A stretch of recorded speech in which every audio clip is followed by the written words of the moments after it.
Bonjour à tous, j'espère que tout le monde va bien. Moi aujourd'hui on se retrouve pour une vidéo assez simple, 5 conseils pour gagner de l'argent avec les propres firmes. Voilà, donc je vais vous livrer 5 conseils que les gens n'appliquent pas forcément et que je trouve pourtant très efficaces et que je pense que pour gagner de l'argent de façon régulière avec les propres firmes, il faudrait mettre en place ces conseils-là. C'est pour les débutants, c'est pour les personnes plus avancées, vous allez voir, il y a des conseils pour tout le monde. On commence directement avec le premier conseil. Et alors là, je vous incite vraiment à passer des free trial FTMO. Quand vous débutez dans le trading et que vous avez déjà une stratégie, un backtest, ne tradez pas directement avec de l'argent réel, ne tradez pas directement avec des challenges 100K, vous allez ressentir la pression et puis surtout vous allez être un petit peu au début, vous allez hésiter, vous allez bégayer un petit peu avant de prendre une position, c'est totalement normal. Vous allez également vous habituer à exécuter une position, à comprendre comment payer le spread, qui va être déduit justement sur votre stop ou votre TP, à comprendre ce qu'est le slippage, à comprendre justement avec certains courtiers CFD les spread hours, hein, donc quand le spread explose à certaines heures, notamment le soir. Donc voilà, le but c'est de s'habituer à ça sans avoir la crainte en fait de perdre de l'argent, c'est de s'habituer à exécuter une position. Et FTMO pour ça ils font des free trials, donc c'est des tests gratuits où on doit faire je crois 5% en 2 semaines. Et puis, bien évidemment, si on valide le test, bah, on gagne rien. On gagne pas d'argent à trader.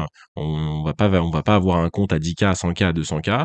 Mais simplement, on s'est habitué avant de passer des tests payants. C'est vraiment bien pour s'habituer. Et puis surtout, il y a beaucoup de gens qui sautent les étapes et qui, au final, vont perdre beaucoup d'argent en passant des challenges, en les ratant plusieurs fois. Ils vont se frustrer, puis ils vont s'écarter du trading ou ils vont revenir sur des free FTMO. Faites les choses dans l'ordre. Une fois que vous avez mis en place votre stratégie, que vous l'avez backtesté, au lieu de trader avec de l'argent réel, de passer des challenges réels ou même de faire du compte démo sur un courtier CFD un peu classique pendant des semaines et des mois, passer des free trial FTMO. C'est ce qu'il y a de mieux. C'est mieux que le compte démo parce que le free trial FTMO, il y a un drawdown max, je sais plus s'il est de 5 ou 10%, mais quand on fait n'importe quoi, et bah boum, le free FTMO s'arrête et il va falloir en redébuter un autre. Je crois qu'il y a un laps de temps pour en redébuter un autre. Donc on a vraiment cette sensation d'avoir échoué et d'avoir fait une grosse erreur. Alors que un compte démo dans un courtier CFD classique, on commence un peu à faire n'importe quoi. Enfin, on s'amuse en fait. C'est vraiment, on a du mal à le prendre au sérieux finalement. Donc c'est vraiment bien pour commencer les free trial FTMO.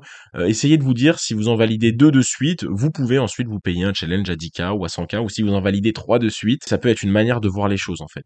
Donc passez des free trial FTMO, il y a peut-être d'autres propres firmes qui proposent des tests gratuits, pas toutes.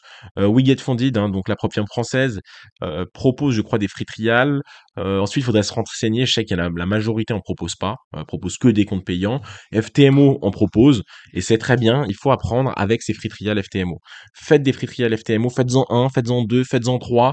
Si vous en échouez trois, bah commencez pas avec des comptes payants, vous allez perdre votre argent. Essayez d'en valider quelques-uns. Si vous en avez un validé 3, si le quatrième vous le validez, essayez d'en valider un cinquième, comme ça fait 2 validés, hein, 3 en validé puis 2 validés. Il y a eu un changement, vous avez réussi à appliquer votre stratégie, à exécuter vos positions correctement, et ensuite vous pouvez vous permettre de passer des challenges payants. Deuxième conseil, posséder au moins 4 fois la somme du prix du challenge. Alors, un peu compliqué la manière dont je l'ai formulé.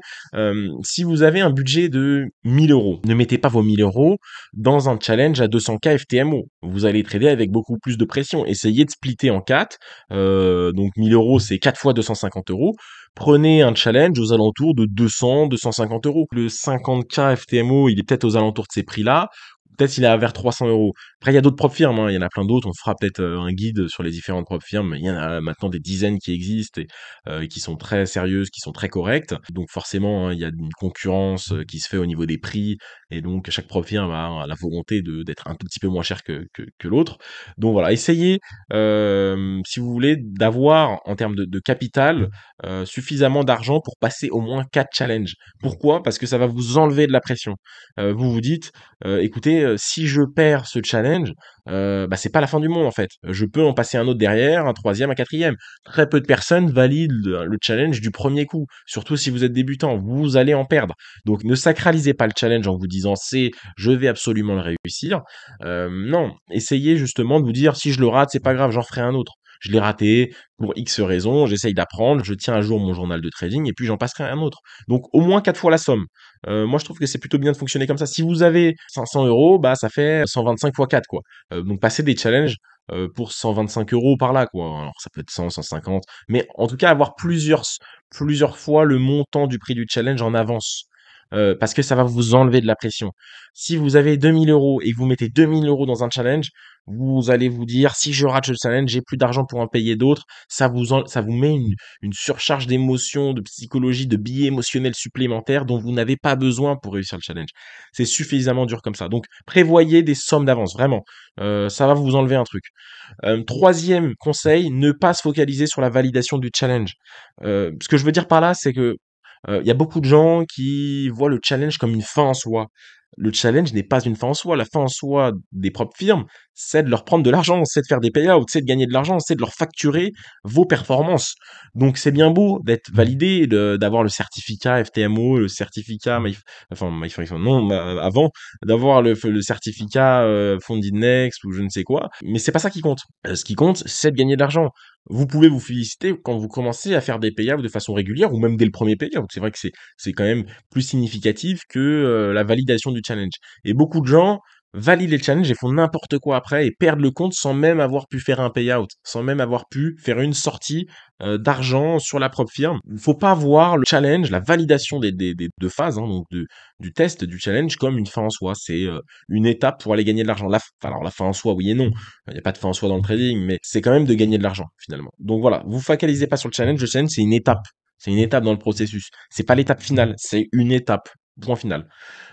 Quatrième conseil, passez les challenges en étant agressif. Si c'est votre premier challenge que vous passez, passez-le avec un risque plutôt normal, 0,5%, 1%. Prenez votre temps, prenez 3 semaines, 4 semaines, 5 semaines, 6 semaines, 7 semaines, 2 mois pour passer le challenge, pas de problème. Mais ensuite, quand on est fait financer une fois, on veut encore plus de fonds pour gagner encore plus d'argent. Ça paraît logique. Les autres fois que vous allez avoir un peu de capital parce que vous avez fait des payouts, hein, donc vous avez un premier challenge validé, vous commencez à faire des payouts, vous gagnez de l'argent, vous allez réinvestir cet argent pour payer plus de challenges et avoir encore plus de capital. Ne passez pas 2 mois, une fois que vous êtes régulier, hein, je veux dire, ne passez pas 2 mois à passer des challenges. Soyez agressif.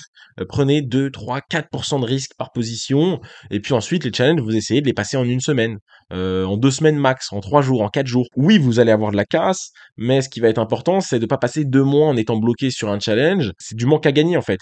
Une semaine, je l'ai invalidé. La semaine d'après, boum, j'ai pris des gros risques, je l'ai validé. Et en 2 semaines, finalement, j'ai validé un nouveau compte. Et ensuite, on réadapte notre risque parce qu'une fois qu'on est financé, on va réadapter notre risque. Mais passer les challenges en étant agressif permet de pas perdre du temps et donc de l'argent en passant des challenges. Parce que quand on passe des challenges, on gagne pas d'argent.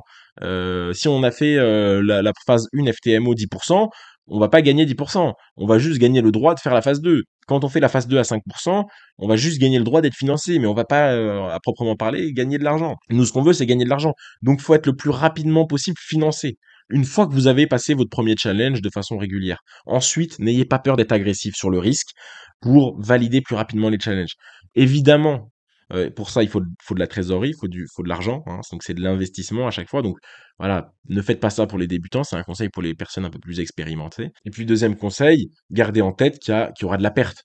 Quand vous passez un challenge de façon agressive sur 2, 3, 4 positions, si vous êtes sur une mauvaise série, ce qui arrive à toutes les stratégies, à tous les traders de trois trades perdants d'affilée, votre compte il saute. Enfin, votre challenge il saute, donc il faudra en repasser un autre. Mais en tout cas, être agressif permet d'acquérir des capitaux beaucoup plus rapidement. Le challenge, ça revient en fait au conseil précédent, mais c'est pas une fin en soi. En fait, on s'en fiche du challenge. C'est pas ça qui vous fait gagner de l'argent. Ce qui vous fait gagner de l'argent, c'est de l'avoir validé et ensuite de sortir de l'argent. Cinquième et dernier conseil, continuez à passer des tests, puis à la ligne, diversifiez-vous. Ce que je veux dire par là, c'est que si vous avez un compte à 100K ou à 200K, pareil, c'est pas une fin en soi. Allez chercher plus de capital, diversifiez-vous sur les propres firmes. On l'a vu, il y a des propres firmes qui tombent. MyForexFund était très sérieuse. Des gens avaient 3-4 comptes sur MyForexFund et rien sur d'autres propres firmes. Ils ont perdu tous leurs capitaux au mois de septembre du jour au lendemain. Donc, diversifiez-vous premièrement, c'est-à-dire Si vous voulez 3 comptes à 200K, je pense que c'est mieux d'avoir 3 comptes à 200K sur 3 propres firmes que 3 comptes à 200K sur la même propre firme. Encore est-il que, il y a certaines propres firmes qui, ne permettent pas d'avoir 3 comptes à 200K. Mais il y a des propres firmes qui permettent d'avoir plein de comptes à 200K. N'ayez pas tous vos comptes à 200K ou vos gros comptes, sur la même propre firme. Ayez 100K à droite, 100K à gauche, ayez, 3 comptes à 100K dans 3 propres firmes différentes. Vous pouvez les link avec des traits de copieurs et puis c'est très bien de fonctionner comme ça. Diversifiez-vous sur les propres firmes. Aucune propre firme n'est à l'abri. On l'a vu avec ma First Fund, mais on l'a vu également avec, je sais plus, Founding Engineer, True Forex Fund, je crois aussi, je sais plus si c'est eux. Donc je mets des gros guillemets, hein, n'hésitez pas à me corriger, je me souviens plus, ceux qui se sont fait sauter par MetaQuotes, là dernièrement, il y a un mois et demi. Hein. Donc voilà, continuez à passer des tests, ne vous endormez jamais, allez chercher des capitaux, on ne sait pas combien de temps l'écosystème propre firme va rester là. C'est un écosystème qui est quand même instable, c'est une opportunité gigantesque où on peut vraiment gagner, se capitaliser très proprement. Maintenant, on ne sait pas ce qui peut se passer si dans 2 ans l'écosystème se ferme ou se bloque ou se restreint. Ça serait dommage de pas avoir été un peu agressif durant ces 2 années ou ces 3 années ou ces 4 années de propre firme et d'écosystèmes flamboyants pour gagner de l'argent. Donc, passer des challenges sur différentes propres firmes pour avoir le plus possible de diversification d'entreprises, parce que c'est des entreprises qui peuvent tomber. Hein. On le voit, et on peut pas savoir avec certitude laquelle est la plus fiable, laquelle est en règle. C'est le monde des CFD, c'est le monde des propres firmes. Il y a une instabilité constante. Premièrement, et puis deuxièmement, continuez à passer des tests, capitalisez-vous, gagnez de l'argent, soyez agressif. Le trading, voilà, vous ne tradez pas votre compte à 200K pendant 5 années de façon totalement pépère. Ça, c'est ce qu'on peut faire avec un compte perso. Pour les propres firmes, il y a quand même un intérêt à avoir une certaine agressivité. Alors une fois qu'on trade, bien évidemment, on baisse le risque. Hein. Les gros comptes à 200K, le but c'est pas de les trader un mois et de les faire sauter dès le deuxième mois. En plus, passer des tests continuellement permet de continuer à se jauger. Ça a quand même pas mal de bienfaits, je trouve. Voilà, j'espère que la vidéo vous plaît. Vous avez compris un petit peu pour les débutants, les avancées, le monde des propres firmes et puis la philosophie que j'essaye d'apporter avec. Il y a des conseils que vous pouvez prendre, vous n'êtes pas obligé de tous les prendre. Puis ça dépend également où vous en êtes dans votre avancée. N'hésitez pas à liker la vidéo et à mettre un commentaire, ça permet tout simplement de nous remercier si vous avez apprécié le contenu qu'on fait. Si vous appréciez le contenu qu'on fait, bah, vous mettez un like, un commentaire, ça donne de la visibilité à l'algorithme YouTube et ça va le recommander à d'autres personnes. Dans le cas où vous trouvez que notre contenu est utile, bah, il peut être également utile à d'autres personnes.